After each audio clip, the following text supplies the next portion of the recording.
Γεια σας. Γεια σου. Αρχικά θέλω να μου πείτε πώς λέγεστε και πόσο χρονών είσαστε. Ναι, είμαι 88 χρονών. Λέγομαι Θωμάς Βιτκός. Ωραία. Και θέλω να μου πείτε πόσο χρονών ήσασταν στον πόλεμο, στην κατοχή. Ήμουνα 12 χρονών. Ωραία. Θα ήθελα αν μπορείτε να μου πείτε κάποιες αναμνήσεις από την περίοδο της κατοχής, Ναι. από την περίοδο του πολέμου, ό,τι θυμόσαστε. Ναι, λοιπόν, ήταν το Μάρτιο και λίγο πιο νωρίτερα, πριν έρθουν να καταστρέψουν το χωριό οι Ιταλοί, είχαν κατασκηνώσει κάτω από το χωριό εκείνο απ' έξω μεριά και παρακολουθούσαν με τα κιάλια τους τον κόσμο εδώ που κινούνταν στα βουνά. Και στις 12 Μαρτίου ήρθαν εδώ κατά η ώρα 10, χτυπήσαν τις καμπάνες, αλλά πάνω και στο κλεισάκι απάνω φύλαγε κάθε μέρα ένας σκοπός, ένας πολίτης από εδώ με τις ώρες. Εκείνη την ημέρα, και όταν έβλεπαν ότι έρχονται οι Ιταλοί ή αυτοκίνητα και τα λοιπά, σφύριζε και έφυγαν τον κόσμο έξω. Άλλοι που στα εκεί, άλλοι που στα εδώ, μέσα στο λάκκο.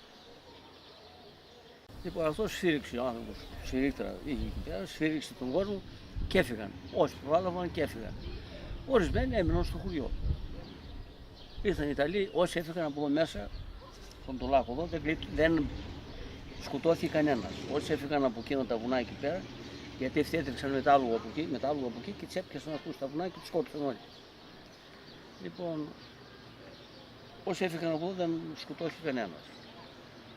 Μετά χτύπησαν τις καμπάνες εδώ πέρα, βγήκε ο κόσμος έξω εδώ στην πλατεία όλοι. Ήρθε ένας αρχηγός των Ιταλών που λεγόταν Βάλη και είχε έναν κύκλο αυτού και φέρνει γύρισε αυτός μέσα, είχε γύρω τον κόσμο. Και άρχισαν να ψάχνουν ορισμένοι που είχαν καταγγελίες ότι είναι κομμουνιστές, ότι είναι εκείνο ή τ' άλλο. Πρώτος που πήραν τον πρώτο ήταν ένας καθηγητής στο γυμνάσιο εδώ πέρα, ο οποίος λέγονταν Πελοποννήσιος και είχε κάμους χρόνο και παντρεύτηκε εδώ στο χωριό.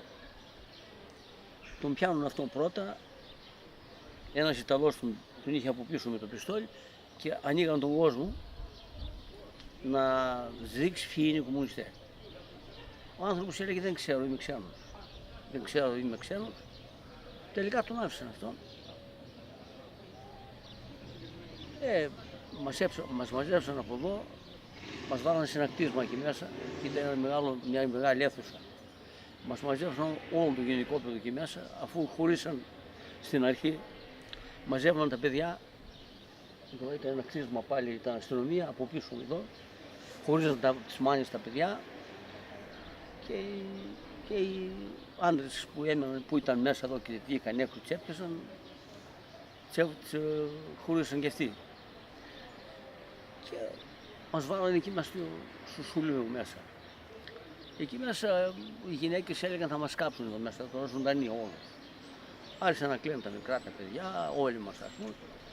Αφού βασίλειψε ο ήλιος και άρχισε να σκοτειδιάζει, μας έβγαλαν όλους από εκεί μέσα, στον δρόμο αυτόν, έξω από το χωριό και μας άφησαν εκεί πέρα.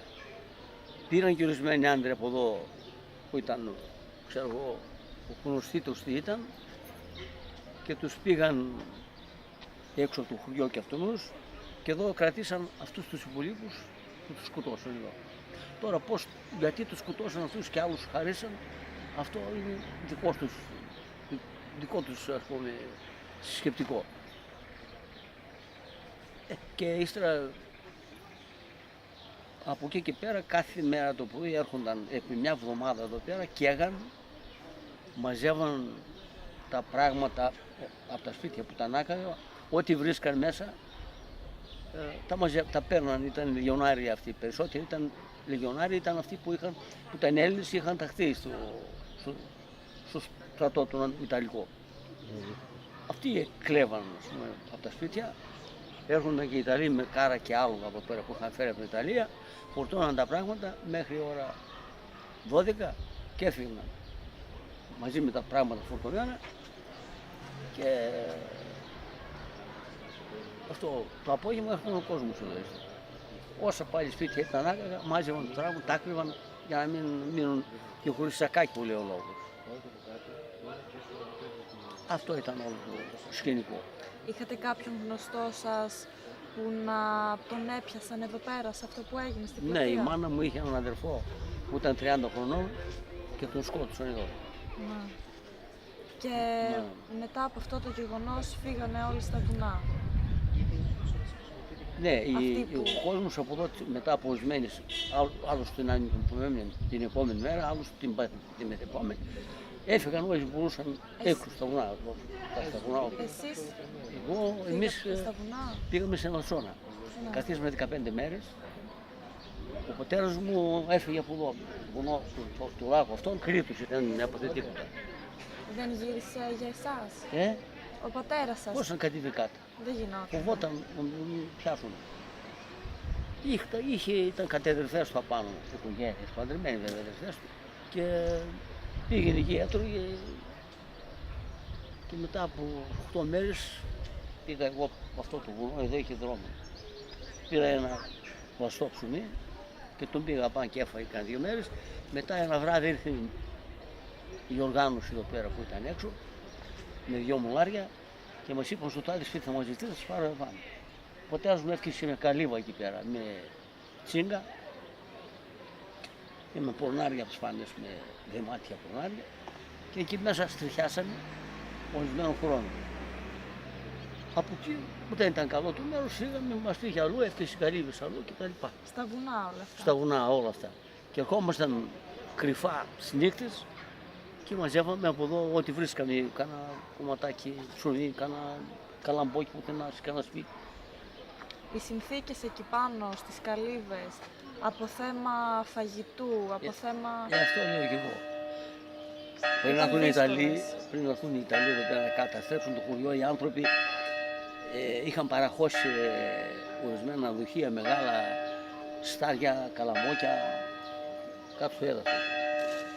Και έρχομαστε και τα βγάζαμε, τα βάζαμε στα τσουβάλια και τα παίρναμε στο βουνό και από εκεί τα παίρναμε στον νόμο και πηγαίναμε στην Ελασσόνα, ήταν ένα ποτάμι μεγάλο, το οποίο είναι και τώρα.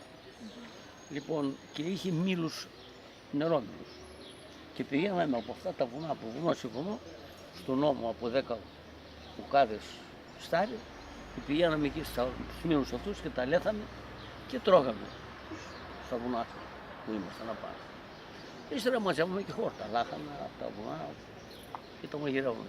Είχαμε και δύο ζώα, 2 γίδια και τα αρμέγαμε και τρώγαμε μεγάλα. Όλοι τότε είχαν ορισμένα, άλλοι είχαν λίγα πρόβατα, άλλοι είχαν λίγα γίδια. Και εκεί πάνω δεν πίνασε κανείς, γιατί βοηθιόσασταν μεταξύ σας. Ναι, τι να...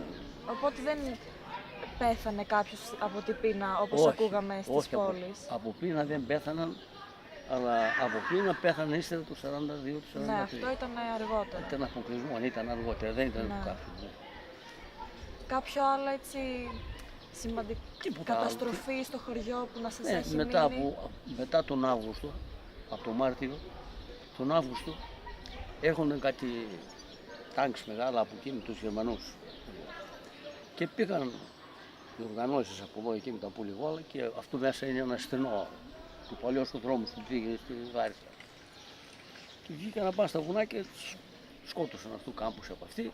Έπιασαν και 3 Γερμανοί, τους έφεραν στα βουνά να πάνε εκεί και το ένα το άρμα που ήταν εκεί το άκαψαν. Είχε και 2 γυναίκες μέσα, τους σκότωσαν και αυτές εκεί πέρα. Μετά από λίγες μέρες ήρθαν οι Γερμανοί εδώ πέρα, αλλά εδώ ο κόσμος δεν υπήρχε.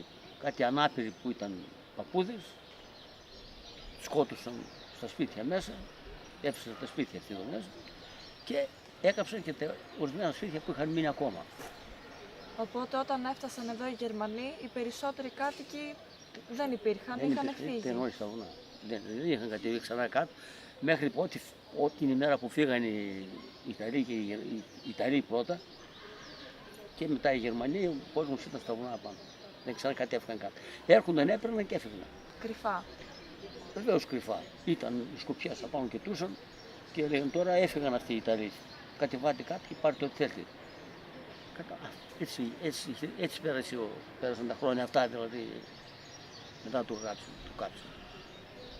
Αλλά εμάς, τον κόσμο τον έσωσε το ότι είχαν κάποιους προηγουμένως στο Δομένικο.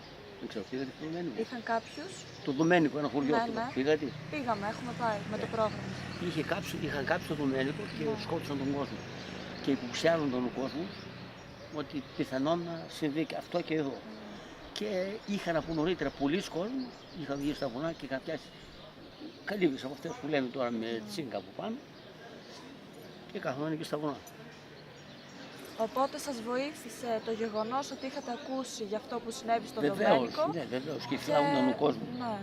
Αλλά ήταν και πολλοί που είχαν μικρά παιδιά. Εγώ ήμουν ο πρώτος, είχε 4 παιδιά ο πατέρας μου, μικρά, αλλά 2 χρόνια μικρότερος και μικρότερος και μικρότερος.